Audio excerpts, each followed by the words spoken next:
talked about how teacher complaints show up in your school building, what the gaps are. And so let's just do a quick recap before we get into today's topic, where we're going to look at how teacher complaints are actually hurting your leadership goals, hurting your leadership growth, and actually impact students more than we actually talk about and discuss in the field of education.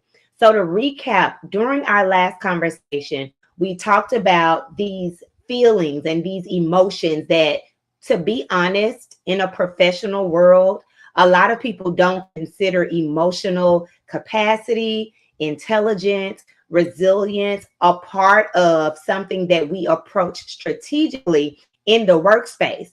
And so, exactly what you see now with millennials, you see now with who's next after us, Gen Zers or Xers, whatever the next letter is. What you see now happening is people are leaving not just education, corporate workspaces and spaces where they do not feel seen, valued, and heard. And that is happening tremendously in the education space. So when we met in our last live, and if you missed the live, it is located on my page. You can check that replay out. But we talked about teachers having to feel certain types of ways in order to, number one, take on a new initiative, right? And a new initiative could be how to be culturally responsive. If you're here, hey Shalisha, if you are here on my page, if you are new to this page, then you must know, as the people, the vets, the OGs that have been with me for a while, cultural responsiveness is my jam. What that means? That means how are we using the beauty, the brilliance, the cultural wealth that our students bring into the school learning spaces? How are we utilizing that in a way that acts as leverage to build their academic capacity, their skill set, and in addition to that, their confidence, their soul, right? And so when we talked last week, if we're thinking about you rolling out a new initiative, or if we're thinking about you trying to make sure that your school is culturally responsive, what you have to realize is that is not the norm in America. I know we would love for it to be, but cultural responsiveness is not a norm in America. That's why people like me have contracts with schools and districts to help them understand how important it is to be culturally responsive, but not just understand it, know how to actually build space, foster space for belonging and cultural responsiveness to be the norm. And so when we're thinking about if that's something that your school is looking at, or if it's any initiative, right? Research around adult learning theory tells us, and this is research. I know one of my research pieces that I use from the Learning Policy Institute. This research shows that adult learning theory tells us that in order for people to buy in to what you're putting down, for them to pick up whatever it is you're putting down, for teachers, for adults, even if you're in a workspace or organization or nonprofit, whatever it is, people have to feel motivated, empowered, hopeful, and resilient in order to actually buy in and engage with how you are leading them. Now, for this conversation, we're talking about instructional leadership. And my goal is to always bring light to how important it is for us to consider how we are closing instructional equity gaps. We talk about these gaps in disciplinary issues. We talk about these gaps in student academic outcomes. We talk about these gaps in relation to special education services, or even those AP and given talented spaces. We see the gaps, and we tend to see those marginalized communities continue to be pushed into the margin. And we have to look at the root of those gaps. If we continue to put the onus only on the teachers, if we continue to put the onus only on the students and their families and the community, as leaders, we are missing the mark. And when we're missing the mark, our teams of teachers or workers or whomever, staff members, when we miss the mark, they in turn will also miss the mark, right? And who is greatly impacted is our students. So in order to be culturally responsive, You have to understand that your goal is to build competence. Those are skill sets, right? Your goal as a culturally responsive leader, working with teachers who are trying to be culturally responsive, is to build their competence, meaning their skill set, and their confidence, meaning how are they engaging in this work with soul. That's why it's scholars for the soul, right? Because we're looking at, if I can't tap into the soul of the teacher, the soul of the leader, the soul of the student, I am going to come up with lackluster results. Because teaching and learning, those types of things, those spaces are spaces that have to call us in through the soul, through our mind, our mindset, our willingness, our motivation, how empowered we are to even feel like I can come in and do this work and do this work well, right? So when we're talking about culturally responsive, I have a formula where we're building competence plus confidence. And this is not just for students, it is also for the adults who are working with the students. This could be paraprofessionals, teacher assistants.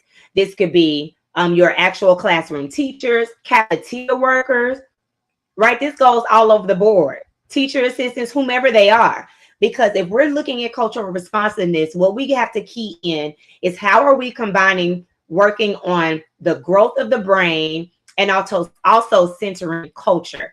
Culture are our ways of being, the way we make meaning of the world. It's not just the type of music.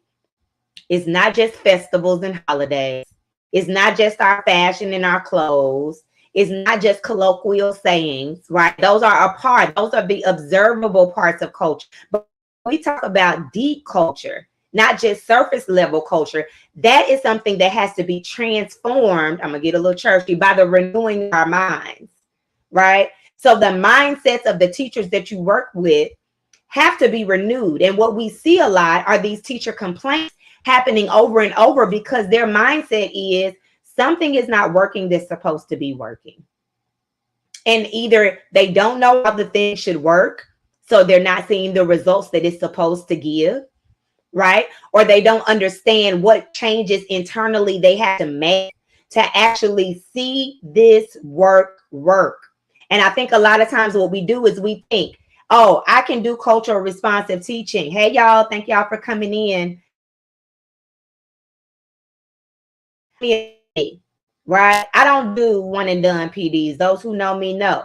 You can't hire me for a one and done, especially when we're talking about spaces where you're working with schools and students and teachers, because they're going to need more than a one and done professional development session to be culturally responsive. Notice the emphasis on the word be. It's a way of being that involves how I perceive the importance of cultural responsiveness. What does that mean for how I show up, how I look at my students, how I engage with my students, what I center as a part of the curriculum and the instruction? And teachers have to develop that as a craft. I know they should know it. I know and they should.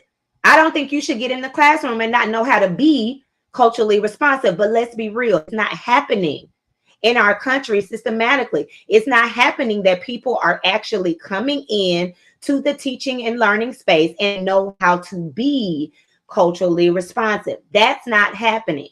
We feel like if we give them a PD, they're going to get it. Or if we have these performative initiatives, like we have a festival around a certain cultural group. We have cultural nights where we let people bring in their, and those are great. I'm not saying you should not do those, but we're talking about how is this going to work inside instruction? Because that's where we see the separation. So now teachers are thinking and leaders are thinking, well, I'm doing things for the Black students. I'm doing things for the student of culture, the students of color. I'm doing these things to make them feel as though they belong. But then we look at the instruction and there's the gap that still lies. And now teachers are complaining. The complaints are rolling in because they're not seeing students show up how they want them to show up. They don't see students actually learning and producing what do you want to say, artifacts of that learning, or what they perceive to be artifacts, which again is back to the mindset, is how we perceive what we're supposed to be looking for when we wonder and answer the question, has this student learned? What have they learned? How well have they learned it? Have they moved from a acquisition to consolidation, now consultation phase, right? I'm talking in language that helped me during my PhD and dissertation studies. We looked at nurturing independent learners from the work of Meichenbaum and B. Miller. And you go from acquisition, meaning getting the information, which should be culturally responsive, to now consolidating it with what I already know, with what I'm learning, and making that synthesis and analysis of what I'm learning. Now I know I've got it if I can be a consultant about it, right? And because we move so fast, we're in this sense of urgency and perfectionism and checklists and pacing guides and all these things. We got to get through all of these lessons so quickly. We miss students getting to the consultation stage. Sometimes we miss them even consolidating. What I found in my practice is that even me as a consultant, right? What I'm finding is that a lot of teachers don't know how to do the consolidation. And this is where the complaints come from, because they know how to give information. And I'm not going to say give it in a way that's culturally responsive, but we know how to assign students work in their workbooks, how to tell them to read this passage, answer this question, do this work, do this assignment. Unfortunately, this is not for the great teachers that's out there killing it and doing the thing. But a lot of times we get perception that it's about giving out assignments and not really engaging in teaching as an art. And so a lot of times you will get this lackluster. I saw my sis Teach for the Culture, Shauna B, post this earlier, this mediocre types of lessons, right? And because we're in our adult brains able to say, okay, if they read this, they can make this connection, or if they did this, they see the beauty and the fun and the functionality and the connection of this word. But we got to remember, we're working with young people. So present them with something that's mid, that's lackluster, that's basic, that's boring, that doesn't connect to their world. Then you get the issues with disengagement. And what can disengagement look like? Right? Exactly. That's why students are given mid-engagement. What does that mid-engagement look like? It looks like heads down on the desk sometimes. And this is what I've experienced when I had to look at my own instruction. Okay, we thought we was cooking with some sauce, but that's not it. We got to go back, right? I had to learn how to be able, as a teacher, I'm talking about my classroom time, I had to learn how to go back and say, this was mid. Like, this lesson wasn't it. Even though I may have tried my hardest. And this is where, if teachers are not brought into doing this kind of self-critical, reflective work, and you as a leader are not systematically building that in all year long, in your professional developments, in your PLC structures, in your staff meetings or department meetings or guided coalition meetings, whatever the meetings you have, where you got the people in space together. If self-critical or critical self-reflection is not a vital part of what you do and how you do it, then they won't see the need to look at their own instruction and say, you know what, it's really kind of mid. I can't even blame the kids. Like that, I thought I brought my best stuff, but that really wasn't it. And knowing to take that self-critical examination. And even building systems, this is what I do with a lot of instructional leaders. How are you building systems where your teachers can be critical of one another without everybody feeling like their feelings hurt? Without everybody taking it personal and faces turning red and people crying? I've witnessed it all. And this happens when we don't have emotional resilience and intelligence and awareness built into how we're building our teams. This has to be a leadership goal. This is why the teacher complaints will impact your leadership goals, because you will have all these ideas. I know, me coming from the classroom into instructional leadership, I was able to see some things that I did that worked and didn't work. And I could think about how I wanted to translate that. But what I didn't take into consideration until I got with my coach and they had to sit me down and do some critical reflection is that everybody don't think like you. Everybody doesn't perceive education like you do. Everybody doesn't even look at themselves as a human. What does that mean? A human who is not perfect, but who is progressing. A human who can actually self-assess, and tap into the power of the voices in the room. So if you're an instructional leader, how are you tapping into these teacher complaints and not taking it personal? Where you're in your feelings because somebody told you that the meeting was not as effective as they wanted it to be. I have gone all over this country and had to take hard looks at the feedback data I get from people when I've done a keynote, when I've done a workshop, in my ongoing year-long contracts. And I have had to sit with, do I want to be better or do I just want to show up? Because if I want to make this a long-term business and be an education consultant and be a coach, I can't give the teachers and the leadership staff mid. I refuse. Not because of anything other than this represents me. And what I represent means I want the best for our young people. So if I want the best for our young people, I got to give the best to the adults who have them the majority of the time. Do y'all understand? They have them the majority of the time. So if you're not feeding them with the stuff that they need, it's going to come out to your children. It's going to come out to the student outcome. So let's get into that, right? Because you got to have this mindset that understands, and I'm looking at two screens because I got what I got over here, LinkedIn, YouTube, and then I got Instagram, so my notes over here. So y'all stay and bear with me.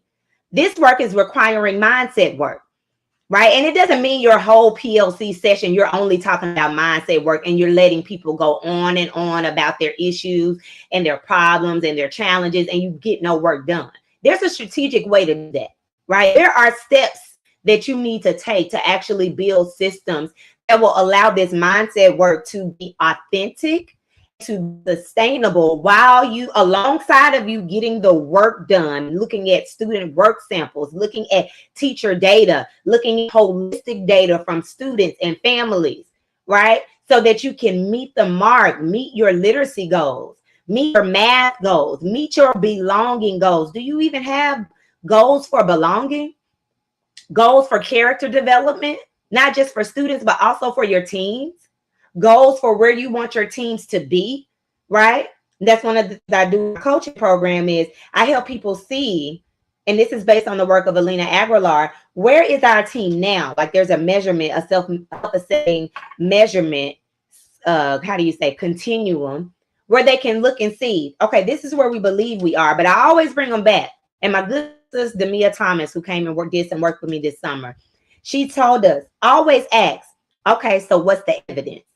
You can self-assess and paint ourselves in a light because of, to be real, a lot of people are not ready to be real with themselves, and that takes work, right?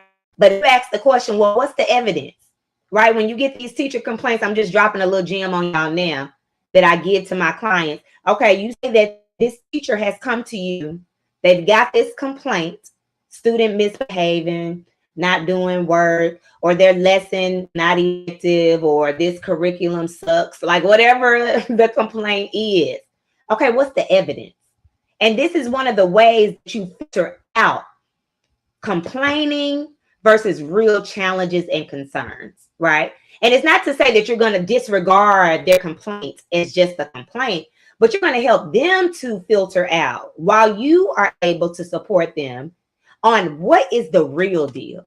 Is it that you weren't thoroughly prepared and so you were frazzled and now everything else kind of fell out of place? Because as a teacher, that's been me. I wasn't fully prepared. I couldn't do the lesson. I had to go back and say, you know what? I should have did ABC first, or I had a blind spot, right? And I didn't think about this first. These are the things you have to be coaching and helping your teachers to develop an eye for, so that we get to the root of the problem. Okay, so let's talk about this, right? As we talk about these teacher complaints and how they're hurting your leadership capacity and how they're impacting your student outcomes, I want you to note three things. Teachers are complaining for at least three reasons. It could be more, right? Because the nuances are immeasurable. But oftentimes teachers are complaining because they don't feel seen, valued, and heard. I'm not talking about presenting a challenge with a solution and asking you to help coach them through. I'm talking about the ones who always have something negative to say, who don't want to really try new things, the ones who are complaining about everything that's brought up in the staff meeting, And again, these can be critical pieces of data, but you know what I mean. The folks just complain and complain and complain. And a lot of times what happens is they don't feel seen, valued, and heard. And that can be for a myriad of reasons, right? But what you have to look at as a leader is, what are the core emotions that they're experiencing that are connected to 6 core human needs? I'm not going to give you those 6 right now. That's something I do in my coach program. I'm going to just talk about 3. Acceptance, and these are core human needs by science. This is what humans need to feel like they are surviving and thriving, right? We don't want teachers just surviving, because the ones that have just been survived have left because they could no longer hold it up. They've been hanging on by a thread. We want them thriving, because when we understand this work, now we can get into having stations around this is what works for building teacher retention and recruitment. Okay. So some of those core needs, I'm going to talk about 3: acceptance, belonging, and contribution. Every human needs to feel accepted, right? That means accepted for who they are, not the mask that they wear. I'm going to say that again.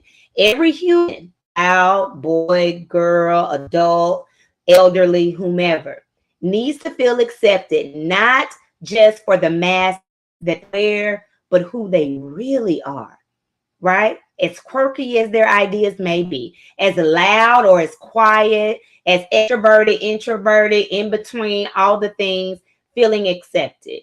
And then a sense of belonging. Now that I'm accepted, I also understand that I have value in this space. So I belong here. I deserve to be here. I bring value to this space.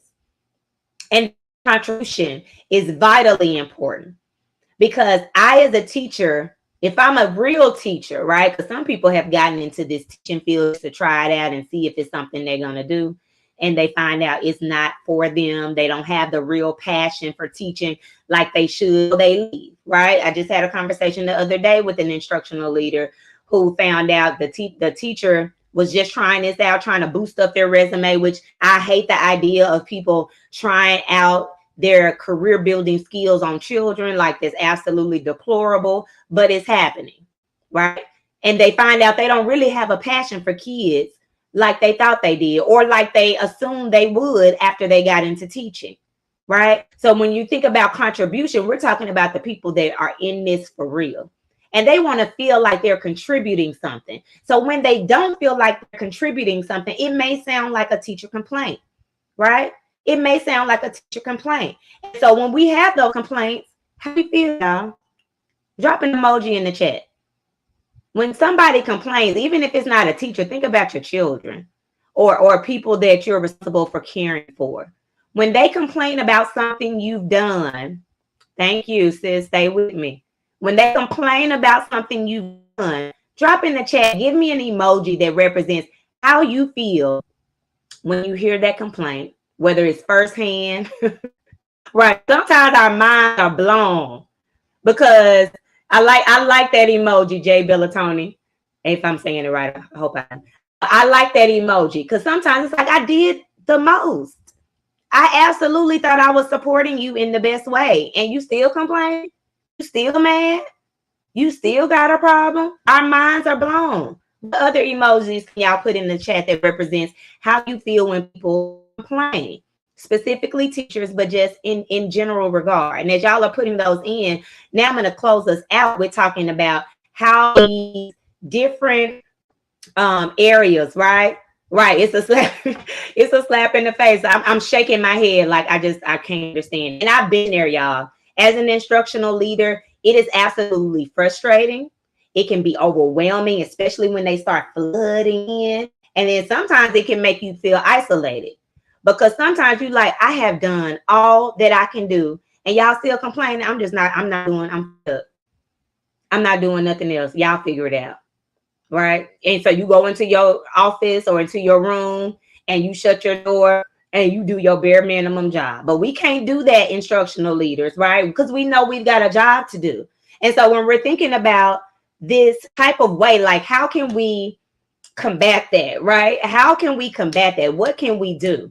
And a lot of times I encourage, and one thing I'm going to do next Tuesday, I'm hosting a Turning Complaints into Solutions webinar.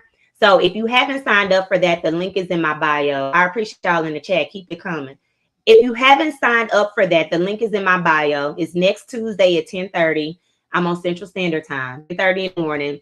And we're going to go through some of these things in more depth. But just for the conversation now, one thing I always suggest is like, start with the soul connection. I'm big on soul. Again, your soul is your mind, your will, and your emotions. Okay. So start there and help people identify. And this can be even for yourself. Identify your core emotions, right? I use an emotion wheel. I know I had an instructional leadership boot camp a couple of weeks ago, and I gave them a resource of an instructional wheel and had them sit and identify, because you can feel it in your body. But sometimes it's hard to put a precise word or emotion with what you feel. And it's not until we can reveal something that we can heal something. I used to make t-shirts for my business when I first started, just to keep a little money coming in.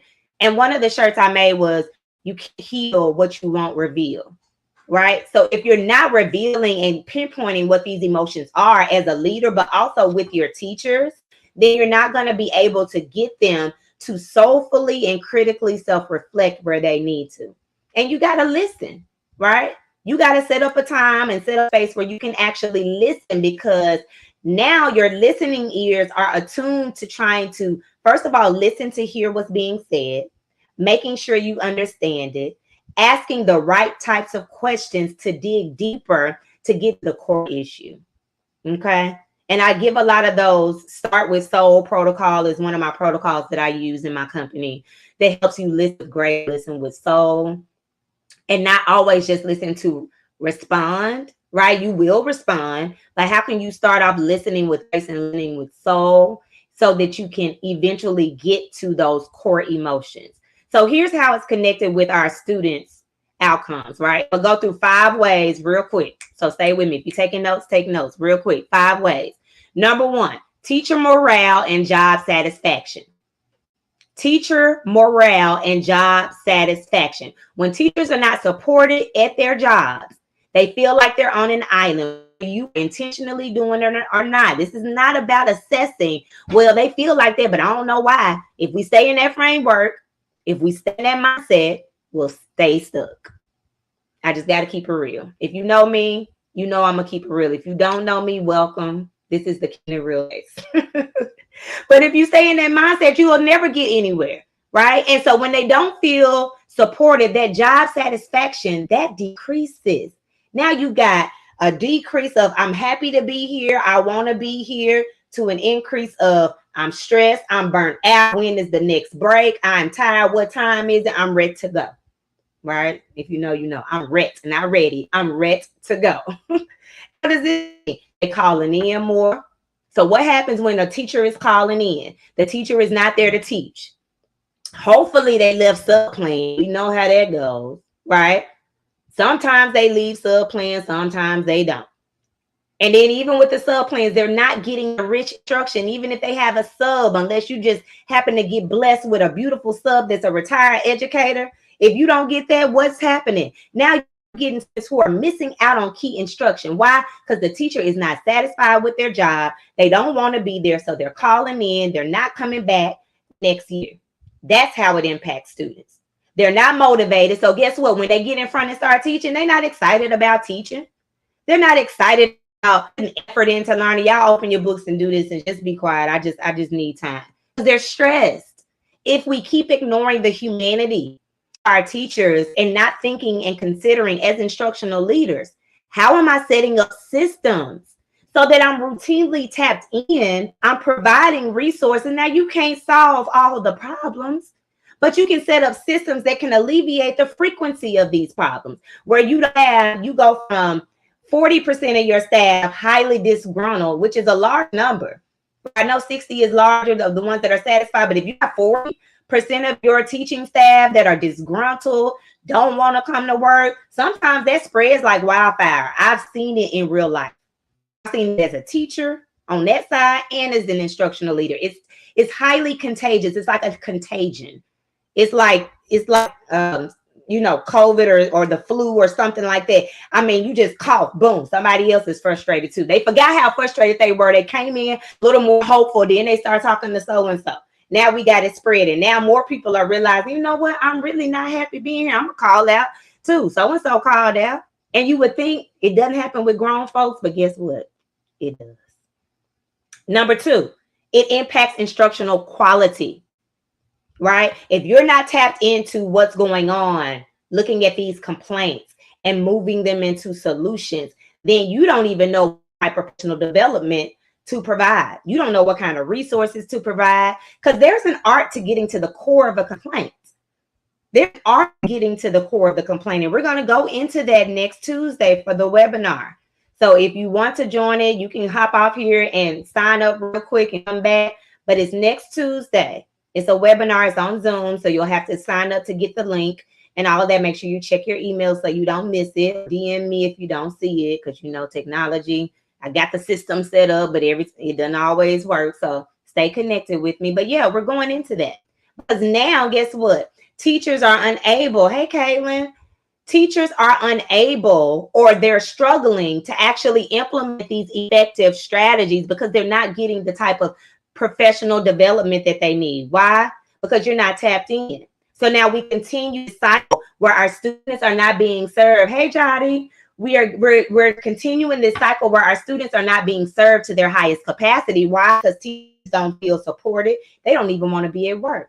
And a lot of times it's not because they don't love children. It's because something's happening in the leadership. Thank you. It's something happening in the leadership that needs to be changed, that needs to be shifted, sometimes needs to be torn down, burned down, dismantled completely, and revolutionized, right? Because if the instructional quality suffers, and it will suffer if teacher complaints are not met with responsive solutions. That's where this business, Scholars for the Soul, that's where we're going, right? I've worked with teachers, and I still work with teachers, and I love working with teachers. But the more I work with teachers, they have told me, all this you're saying, I can use it, I'm gonna do it, it's work. We've coached and done all that. But the hardest problem is right up here. The people above, then sometimes the people above them, which is really where it goes, district level, state level, right? So we've got to look at our instructional leadership. The quality of that is impacted, and that directly impacts our students. Number 3, the third way that teacher complaints in student outcomes, it creates this negative environment. I'm gonna give y'all a little story real quick. So this was about, let's see, this was about 6 years ago.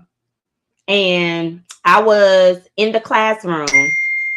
Oh, sorry, y'all, it's my computer. I was in the classroom, and there was a lot of drama going on in my school. Drama so bad that it got to the news. Like, if some of y'all may have heard me tell this story before. I didn't tell a lot of details because I just don't feel like going down in memory lane. But the drama was bad. We had somebody outside of our school who had a mole from within our school leaking out information, saying things about people that were true, not true. It was messy boots. Like, it was a soap opera for school.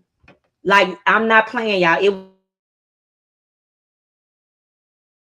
a principal, an acting interim principal, to the point where the state had to come in and was really running over this principal who was there, running him smooth over. The state had to come in. Mind you, the state didn't do a darn thing. They, in terms of like sitting down, talking to people, trying to figure out what's going on, trying to come up with solutions. It's like they just left us there to burn.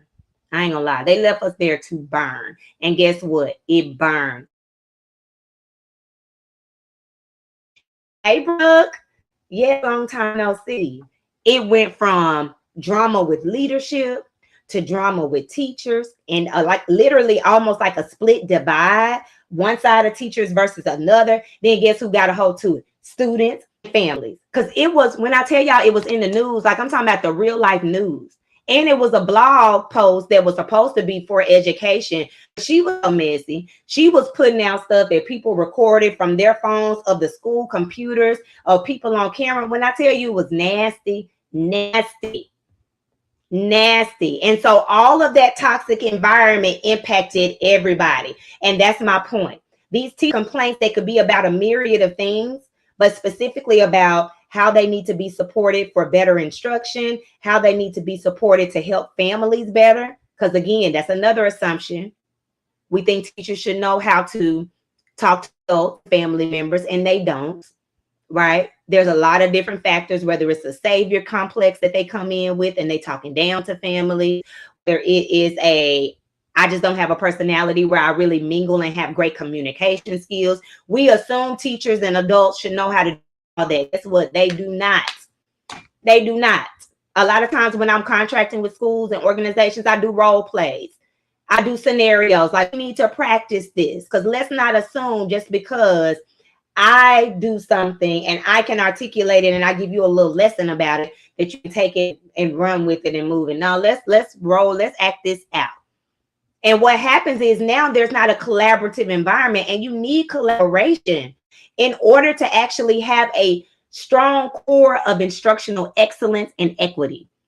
We talk about this word equity, but we talk about it in so many different ways other than instruction.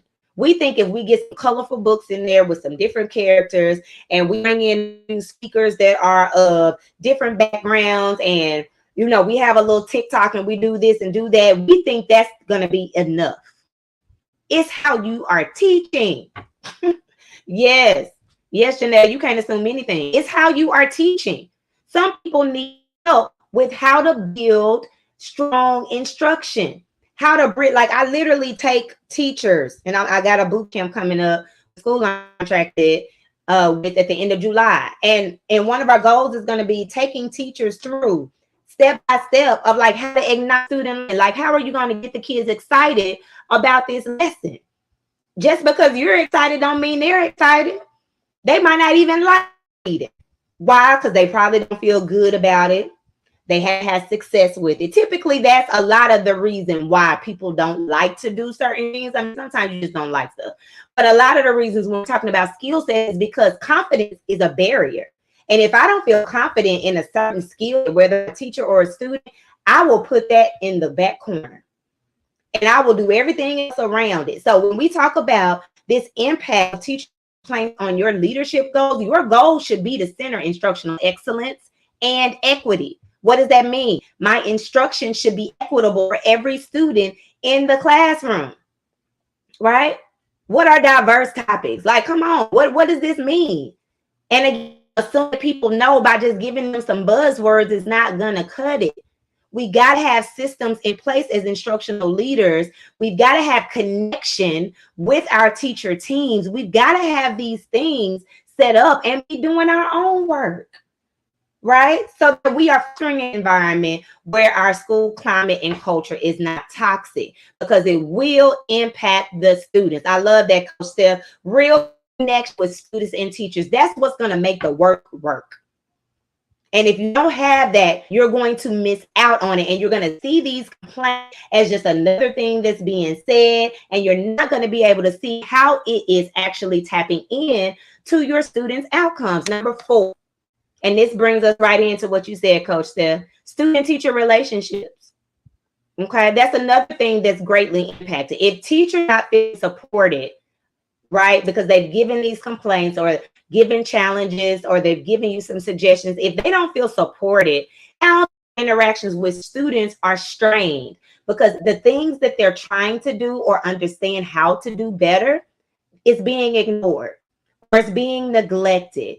Or maybe we're giving help to other folks and not giving them the responsive help that they actually need. And that is going to come into contact with how they interact with students.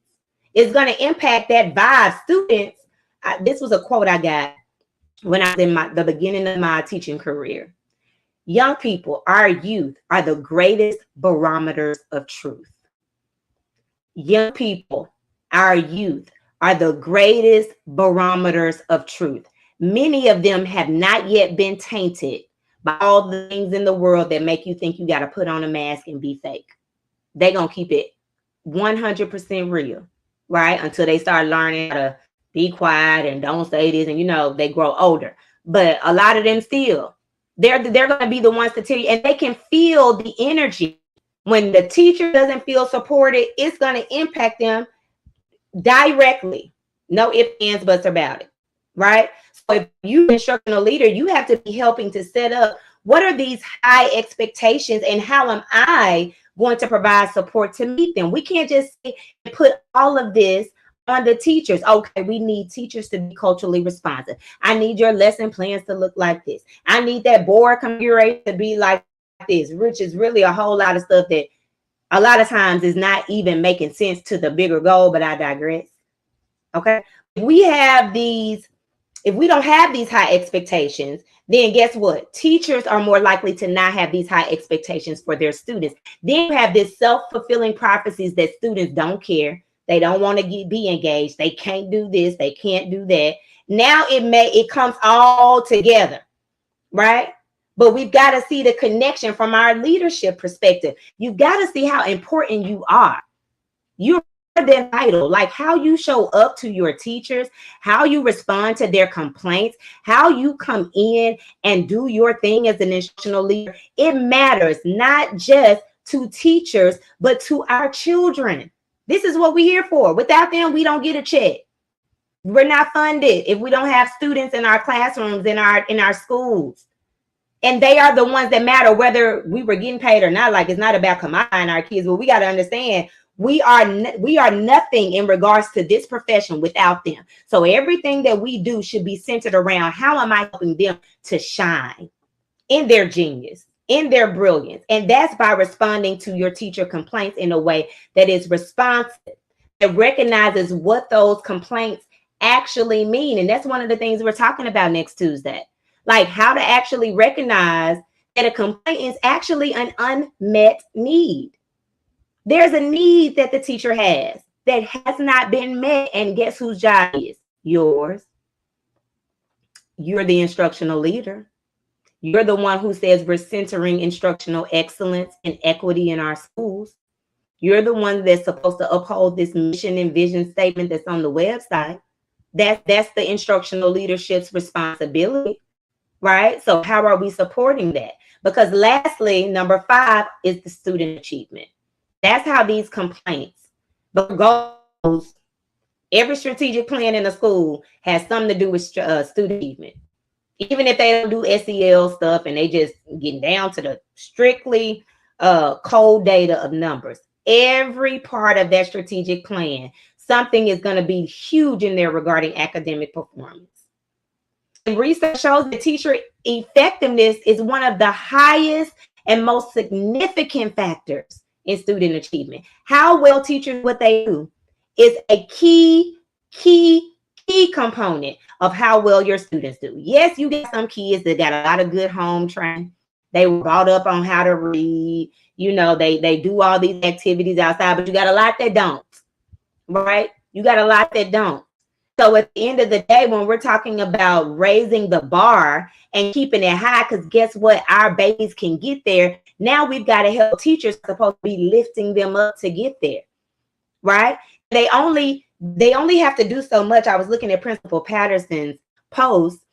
We're talking about the heavy lifting. Teachers don't have to do all the heavy lifting. And as an instructional leader, you should know what that looks like in the systems you create, that teachers are not doing all the heavy lifting, but you are supporting them to show them how students should be doing it. They may think about monkey bars. When you got small kids, and maybe there's not a lab, or maybe you're just helping them to learn how to get on monkey bars, right? That just came in my spirit. You lift that baby up to grab the monkey bars, right? And as they develop their strength, even if they get a little calluses, that's productive struggle. Even if it's a bit uncomfortable for them to learn how to get on those monkey bars, they get up there. Why? Because it's something new. It's exciting. We're not feeding them fear of new. But at some point, their strength is going to be sufficient enough where you don't have to keep holding them up. They'll know how to hold the monkey bars without you holding them up. They'll know how to start going from bar to bar, right? Because you did the lifting, but you also did the partnering with them to build their muscle so that now they don't even need you to go to the next level every step of the way. That's what teaching is. But if we don't know that as instructional leaders, then we see the complaints that the teachers have and we don't, maybe they don't know what they need. That's where your expertise comes in, right? And if you're not able to do that, yes, we should be pushing. It's about pushing them beyond what their current limits are. There's this thing called zone of proximal development. And I learned about that in my dissertation, and it was a heavy part of my coursework and dissertation work.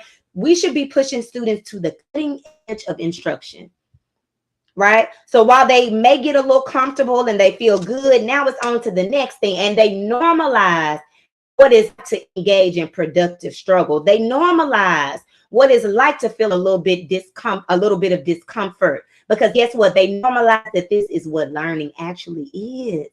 My brain is doing something here. And how do they normalize that? Because we are giving them direct language. We are making their brain skills and journey transparent so they can see and understand what's happening in their bodies, their brains. We're doing all of those things. And guess how it's happening? Because you, as an instructional leader, are mapping that out and helping your teachers to map that out for how they're engaging in every lesson, every unit, every quarter, how students are self-reflecting, all of those things. But again, I go back to the topic for today. If teachers see that their complaints are being ignored, they're being neglected, even if you don't think you are, I know it, you're doing your best, but I'm just telling you, if this is what they feel, if this is what they're experiencing, these are the things that you're going to deal with. So I'll say them again: teacher morale, job satisfaction, that directly links to student outcomes; the instructional quality, it suffers; the school climate and culture, it suffers; student teacher relationships, they suffer; student achievement suffers. I've given you 5 ways. If you miss them, if you just coming in, go back and watch this live.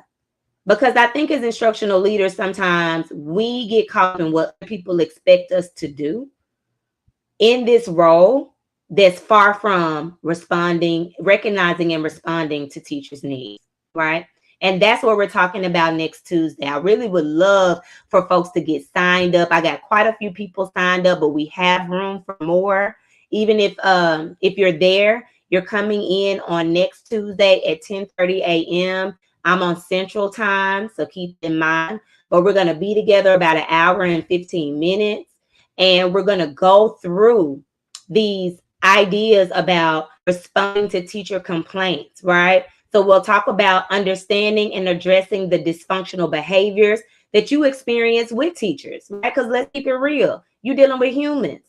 So how can you recognize that this is actually an unmet need so that you can figure out how to respond? Then number 2, we talk about what are the first steps, the critical reflections and starting steps that you need to frame how you create sustainable and responsive systems to meet the needs of your teachers, which will in turn meet the needs of your students. Win-win when we get it right. It's a win-win when we get it right, right? I want to help you be that educational EMT, that first responder. You know how to recognize the need and how to respond to the need. And you're the EMT in a good neighborhood, the one we call and you show up in 5-6 minutes tops. Those are the kind of EMTs we're talking about for next Tuesday. And then lastly, your own capacity. So like, what do you need to be doing, thinking about, reflecting upon, routinely creating systems for your own soul work so that you can break this cycle of how you're dealing with teacher complaints. Okay. So the link is in my bio. I appreciate you all for tapping into the chat. Y'all have been absolutely amazing. Go to the link in my bio, sign up for the webinar. It will be next Tuesday. If something happens in a DM, I'm going to also talk about my Leading with Soul coaching program that takes all of this and really gives you some solid time during the summer, right? It's not unmanageable because I believe in rest. Okay. Thank you, Brooke. She was a part of my teaching cohort. And I'm bringing back the Teaching with Soul cohort, or Teaching from the Soul. I'm bringing that cohort back this year. But I'm starting the summer because a lot of times, we don't have the time. Once the school year starts, we don't have time to do a whole lot of learning, figuring stuff out. We want to get that stuff done during this summertime, right? And we're gonna do it in a way that's very sustainable for you. Your year is the bomb, right? Not gonna be perfect, but it's gonna be better than it was. or if you're going into a new space, it's going to be highly effective. We're going to have strong systems and accountability in place. We'll talk more about that program at the end of the webinar next Tuesday. So check the link in the bio. I think I'll do, what's today? Thursday. I think I may do one more live before. If there's anything you want to flesh and talk about, send me a DM and we can go deeper into it concerning teacher complaints, because I know I might be missing something. I don't know all the things, or maybe I just haven't considered it deeply. So send me a DM and we can chat about that in the next live. Have a great evening. Thank y'all for tapping in.